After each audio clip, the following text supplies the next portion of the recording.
Rock and roll. Go ahead. All right, Chase, what you're going to want to do is you want to lay flat on the bench. You want your eyes just about level with the bar, okay? Way on down there. Okay, now you want to start with your hands about shoulder width. When you bench, the farther out you go, the more pecs you use. The closer in, the more tricep and shoulders, because you're going to use your shoulders, triceps, and pecs.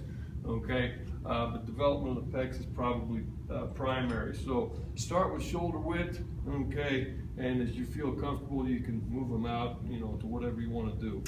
All right, now when you bench, first of all, you always want to have a spotter behind you. 3 reasons for a spotter: safety, encouragement, and assistance if necessary. But the spotter don't lift the weight for the weightlifter. Okay, now spotters stand behind. Okay, and essentially what you want to be is you want to be flat on the bench. Okay, you want to keep your feet flat on the floor. You don't want to put your feet up on the bench. You see people do that at the health club stuff all the time because they can. When you're starting out, you don't have the balance and you can't do it. Okay, now you want to make sure that your back is flat, your butt is flat, everything is flat to the bench when you're lifting. Okay, now you have the spotter lifted off for you if you want. If you can handle it by yourself and not even weight on here, so you're not going to have any trouble. Okay, now what you want to do is you want on your eccentric contraction, your downstroke, the resistance stroke, you're going to take the bar down and you're going to touch your chest just barely, okay, just about mid-sternum, and then you're going to return. Okay, that's your concentric contraction. That's the muscles firing, pushing the weight. Okay, now keep in mind that when you do your eccentric contraction, you want to breathe in.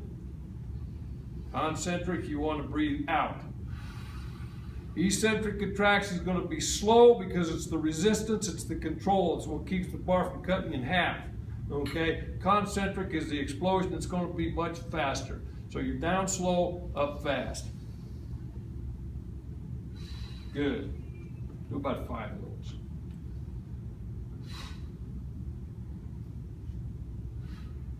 As I said, all the time, you want to make sure that your back, your butt, your feet, everything is flat, okay?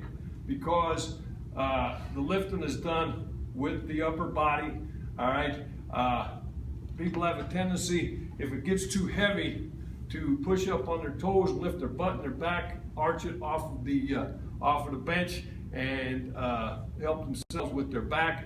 Problem is, if your back does things it's not supposed to, then not only are you cheating, but you're also going to hurt yourself, and you don't want to be doing that. It doesn't give you the development that's necessary. All right, go ahead and rack it.